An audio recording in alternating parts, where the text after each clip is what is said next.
Urban ગુજરાતના digital પ્લેટફોર્મમાં તમારું હાર્દિક સ્વાગત છે.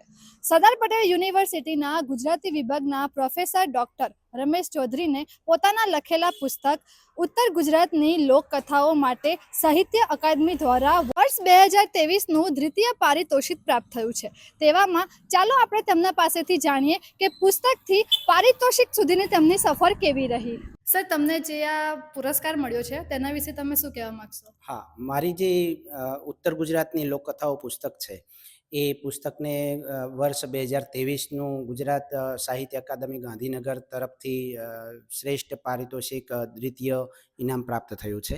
એના માટે હું આનંદ વ્યક્ત કરું છું. અને સૌથી વધારે આનંદ એ છે કે લોક સાહિત્ય સાથે જેનું આટલું બધું કામ છે અને જેનું નામ જોડાયેલું છે એવી સંસ્થા શ્રી ઝવેરચંદ મેઘાણી લોક સાહિત્ય કેન્દ્ર રાજકોટે આ પ્રકાશિત કર્યું છે એનો સૌ વિશેષ આનંદ છે.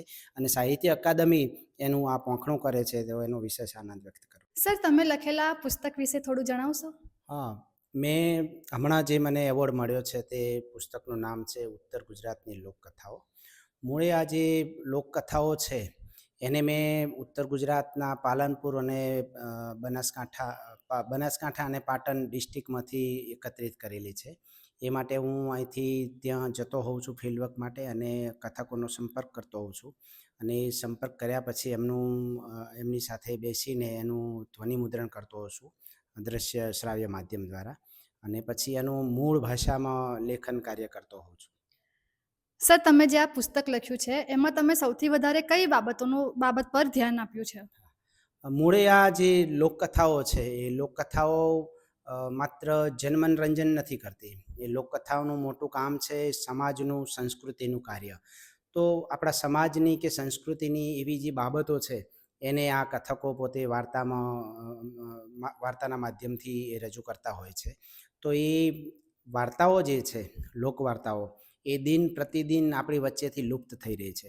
તો આપણો જે આ સાંસ્કૃતિક વારસો છે એને બચાવવાના પ્રયત્નના ભાગરૂપે હું ઘણા સમયથી છેલ્લા 10-15 વર્ષથી આ કાર્ય કરી રહ્યો છું. સર, ઉત્તર ગુજરાત જ કેમ અને તમને આઈડિયા ક્યાંથી આવ્યો? હા, આ બહુ અગત્યનો પ્રશ્ન એટલા માટે છે કે મારું વતન જે છે તે ઉત્તર ગુજરાત છે. તમે જે જન્મ્યા છો, જે માટીમાં તમે શ્વાસ લીધા છે એ માટી સાથે, વતન સાથે, પરિવેશ સાથે તમે ઓતપ્રોત થઈ ગયા હો છો.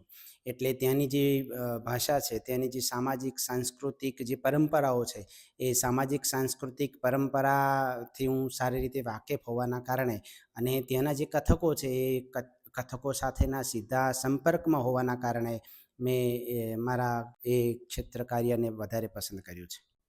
સર, તમે જે આ પુસ્તક લખ્યું છે તેમાં ઉત્તર ગુજરાત સાહિત્ય અને ત્યાંની સંસ્કૃતિનું શું માર્ગદર્શન મળશે?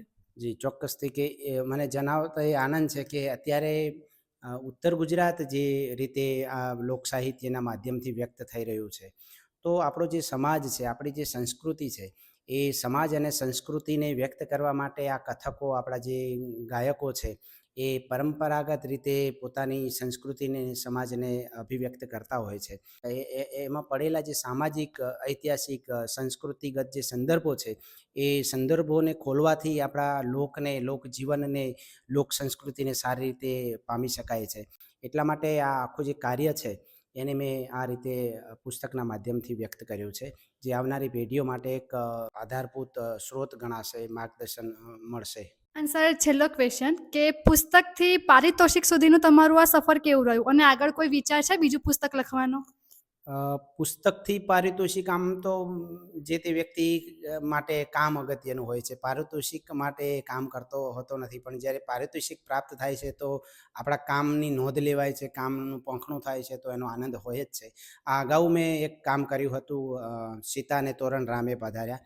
એ મૂળે ઉત્તર ગુજરાતના ચૌધરી સમાજમાં ગવાતા કંઠસ્થ પરંપરાના લગ્ન ગીતો હતા. આ લગ્ન ગીતો જે છે એને મેં માત્ર પુસ્તકમાં જ ન મૂક્યા હતા, પણ મારી જે યુટ્યુબ ચેનલ છે ડૉક્ટર રમેશ ચૌધરી એ ઉપર મેં મૂક્યા હતા. અને એ ચેનલના માધ્યમથી રોજબરોજ લાખો લોકો એને નિહાળતા હતા. એટલે આપણી જે સાંસ્કૃતિક પરંપરા છે, સાંસ્કૃતિક ધરોહર છે, જો એને બચાવી હશે, એને સાચવવી હશે તો આપણે આ ડિજિટલ સોશિયલ મીડિયાનો ઉપયોગ કરવો પડશે.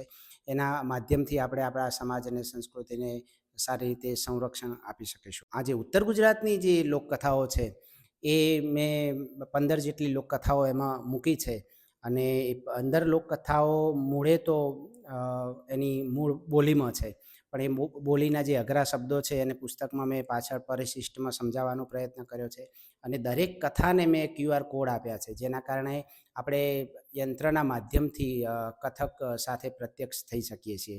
અને કથા કહેવાની હોય છે એને સાંભળવાની હોય છે, એટલે કથા કથન અને શ્રવણની જે આખી જે પરંપરા છે એ દિન પ્રતિદિન લુપ્ત થઈ રહી છે.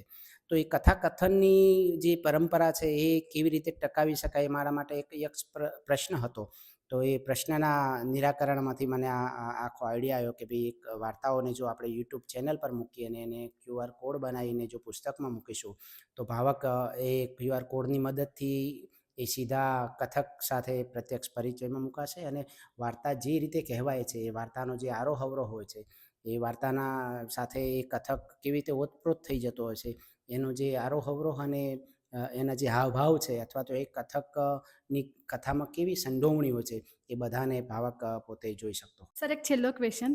વિદ્યાર્થીઓ ઘણા બધા એવા હોય છે કે જે વિચારતા હોય છે કે અમે પુસ્તક લખીએ અને પ્રકાશિત કરીએ, તો એમના માટે થોડું માર્ગદર્શન.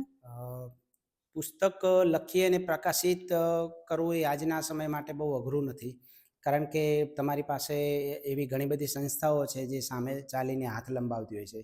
પણ મહત્વનો પ્રશ્ન એ છે કે પુસ્તક ને તમે પુસ્તક રૂપે જ્યારે આકાર આપવા માંગો છો એ પહેલાં તમારે એમાંથી પસાર થવાનું હોય છે અને એની ચકાસણી કરવાની છે કે હું જે આ કામ કરું છું એ ખરેખર કેટલું સમાજ ઉપયોગી બનશે, કે મારા સમાજ કે મારી સંસ્કૃતિ કે મારી ભાષાને કેટલું મદદરૂપ થઈ શકશે.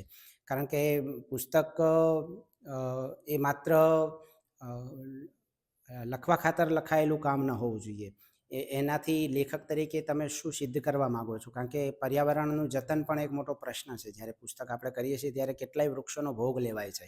તો આજે ડિજિટલ માધ્યમ પણ છે જ આપણી પાસે, તો ડિજિટલ માધ્યમનો જો ઉપયોગ થાય પુસ્તક પ્રકાશિત માટે તો એ વધારે યોગ્ય છે એવું હું માનું છું.